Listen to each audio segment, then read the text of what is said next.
चक्षुरुन्मीलितं येन तस्मै श्रीगुरवे नमः। जयतु संस्कृतं जयतु संस्कृतं जयतु संस्कृतं। धन्यवाद शोधार्थियों। आज हम शोध प्रस्ताव किस प्रकार से बनाया जाए, इस पर हम आपको कुछ चरण स्टेप्स दिखाएंगे। यह शोध प्रस्ताव सभी विश्वविद्यालयों में मांगे जाते हैं। जब 6 महीने का कोर्स संपन्न हो जाता है और परीक्षाएं होने के बाद तो विश्वविद्यालय शोध प्रस्ताव मांगता है। शोध प्रस्ताव का अर्थ होता है शोध के लिए प्रस्ताव या शोध का प्रस्ताव। तो आज हम उसी पर चर्चा करेंगे। सबसे पहले तो ये चाहिए कि प्रत्येक अभ्यर्थी को, प्रत्येक शोधार्थी को अपने अपने लिए एक शोध शीर्षक का चयन कर लेना चाहिए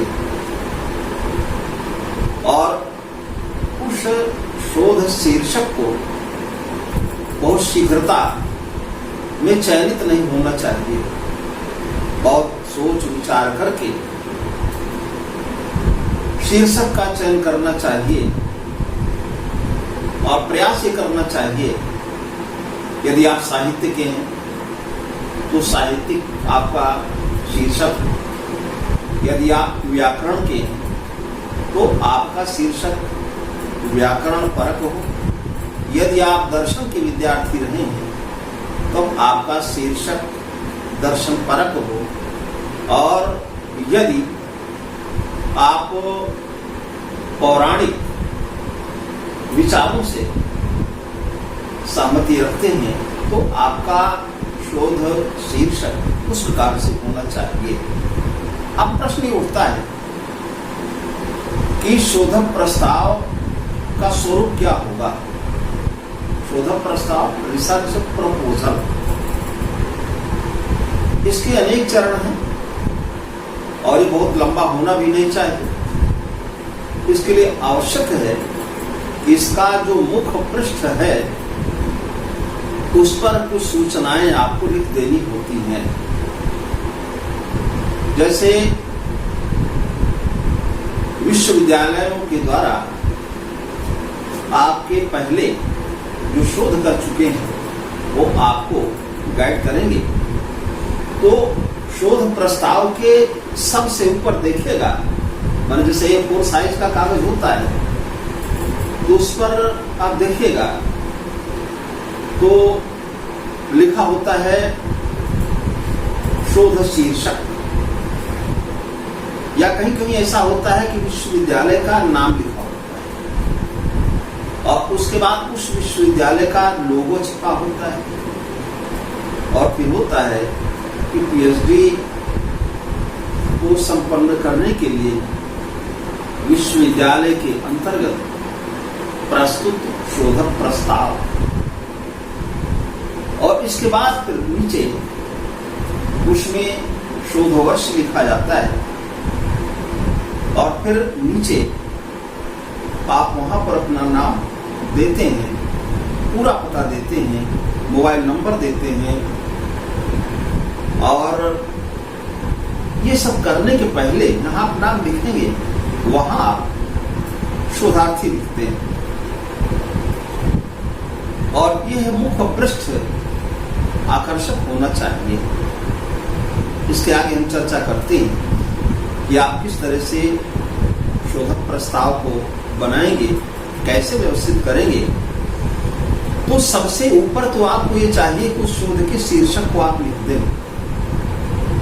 सपोज आप ध्यान दीजिए कि यदि आप कोई साहित्यिक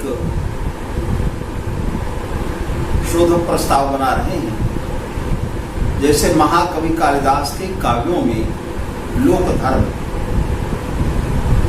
ये हम दूसरे पृष्ठ की बात कर रहे हैं, तो वहां सबसे ऊपर पहले शीर्षक हो, आपका शीर्षक हो गया।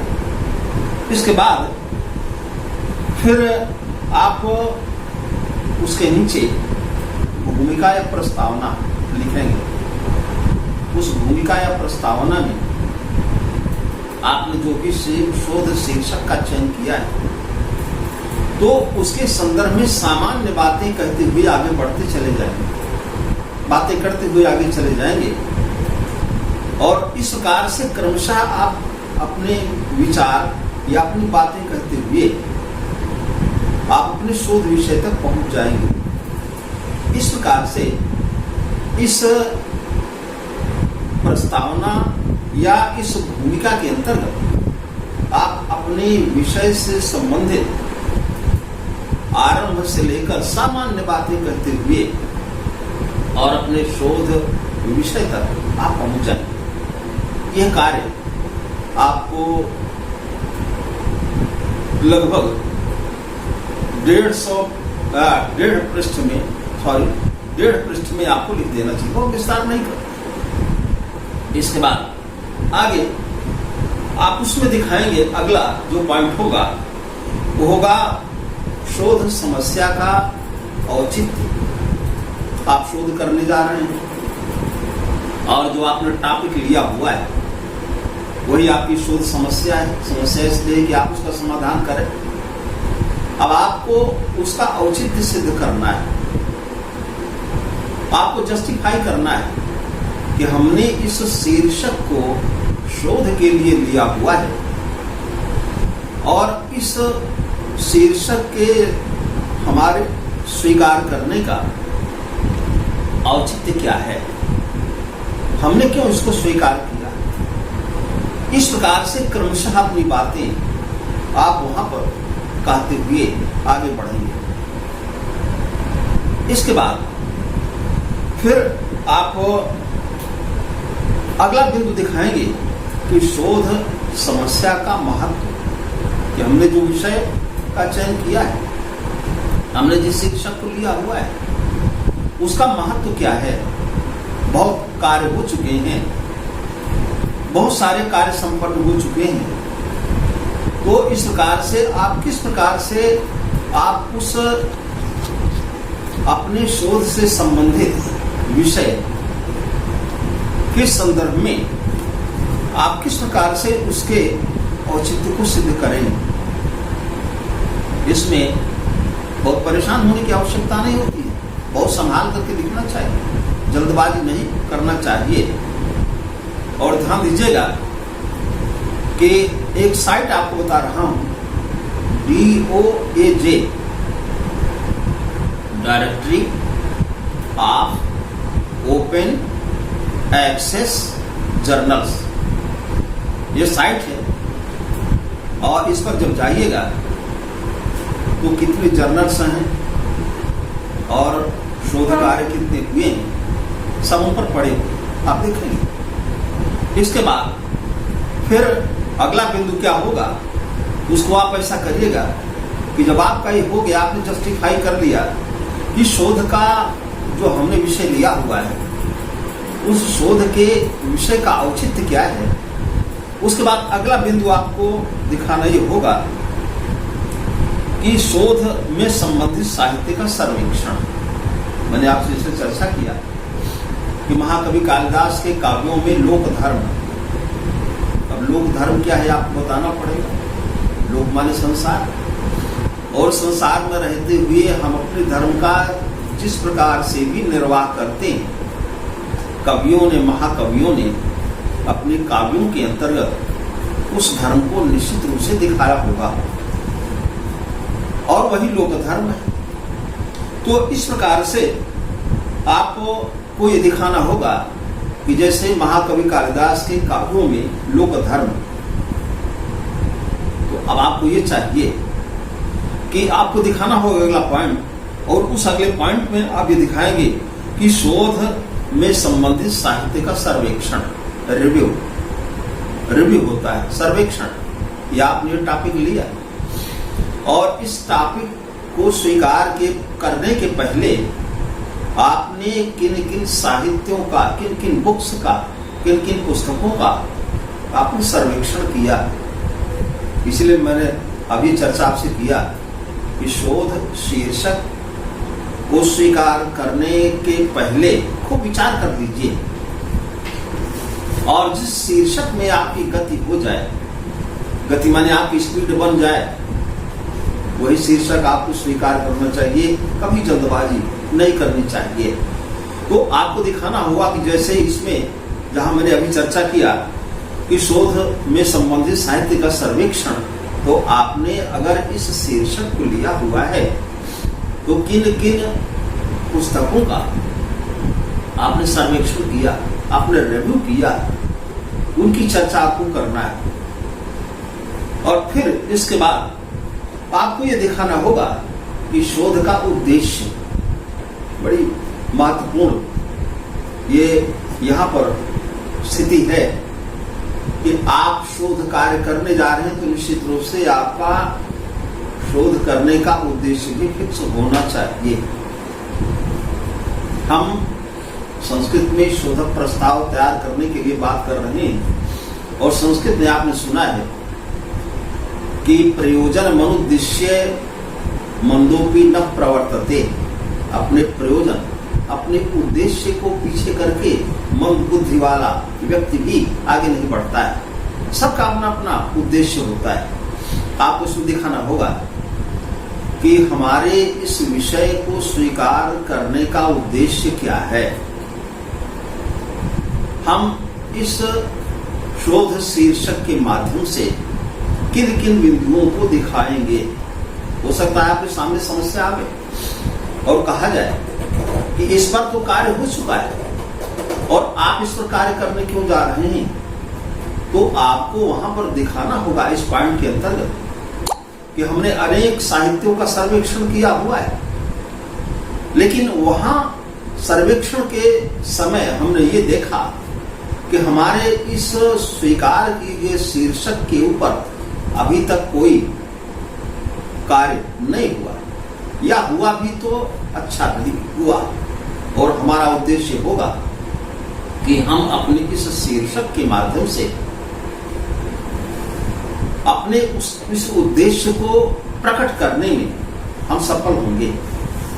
हमारा उद्देश्य ये होगा, हम इन पॉइंट्स को, हम इन बिंदुओं को, हम इन बातों को उसमें और अधिक स्पष्ट करेंगे, जिससे कि साहित्य को, समाज को एक विशेष दिशा मिलेगी, आगे आने वाले शोधकर्ताओं को एक नवीन दिशा मिलेगी।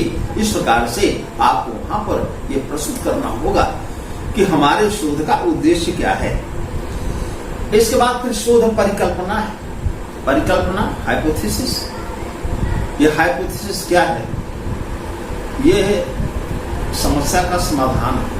देखा जाए या आपने जब ये में किया होगा तो ये में करते करते आपके मन में ये तथ्य जरूर आया होगा कि हमको भी शोध कार्य करना है और शोध कार्य करना है तो आपके मन में यह भी आया होगा कि हम इतना अच्छा शोध कार्य करेंगे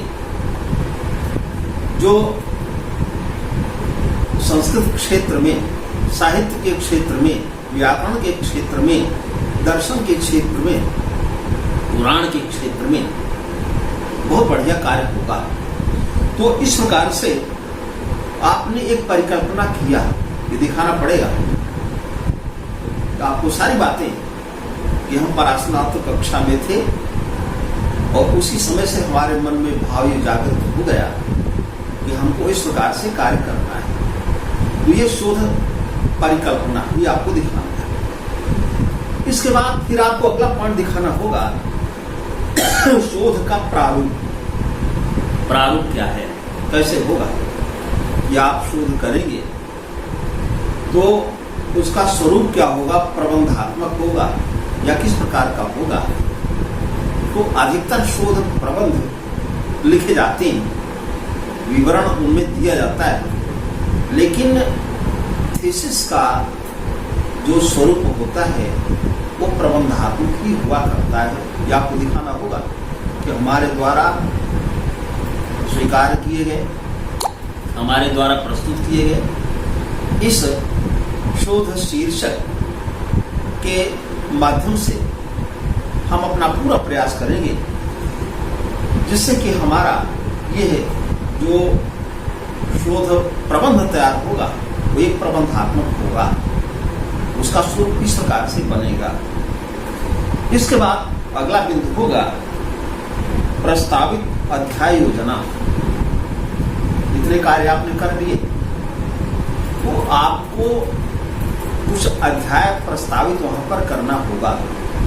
इसलिए आपको बहुत सचेत रहना है, सचेत ये रहना है कि कहीं ऐसा न हो कि आप 4 ही अध्याय बनावें, बहुत संक्षिप्त भी नहीं होना चाहिए, और कहीं ऐसा न हो कि आप इतना बड़ा बना दें कि आपके लिए समस्या हो जाए।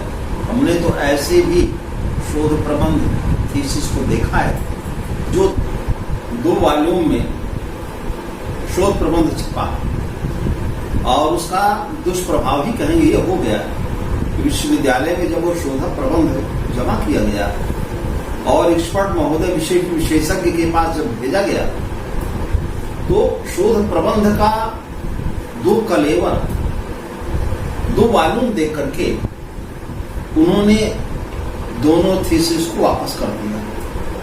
इसलिए आपको बचना है। अच्छी थीसिस, अच्छा शोध प्रबंध वही होता है जो 350 या 340 पेज के ऊपर और 400 पेज के भीतर रहे। यह आपको करना है। दूसरी बात हमको ये कहना है कि जो हमने कहा कि प्रस्तावित अध्याय योजना, तो आपको अध्याय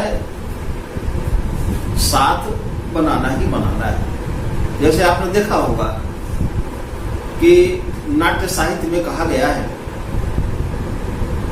कि पंचांक में तदवरम दशांकम नाटकम परम। 5 अंकों का अगर नाटक होता है तो वो आवर श्रेणी का नाटक होता है, और दशांकम नाटकम परम, और ऐसा नाटक जिसमें 10 अंक होते हैं वो उत्तम कोटि का होता है। तो आपको शोध विषय को चुनने के क्रम में हम यही बताएंगे कि आप जो अध्याय बनाइएगा उनमें 7-8 अध्याय बनाइएगा। बहुत ज्यादा विस्तार मत कीजिएगा, बहुत ज्यादा समस्या मत पालिएगा। दूसरी बात कि हर अध्याय का आप नाम देंगे और उस अध्याय में कुछ उपबिंदु आप 4-5 बिंदु आप दिखाएंगे। उससे लाभ ये होगा कि आपने अध्याय ऊपर लिखा और 4, 5, 6, 7 जो बिंदु आपने दिखाया उन्हीं बिंदुओं को लिखते हुए आप अपने उस व्याख्याय विषय को आगे बढ़ाते चले जाएंगे। इस प्रकार से आपके लिए वो शोध प्रस्ताव जो आप प्रस्तुत कर रहे हैं वो आपके लिए अच्छा होगा।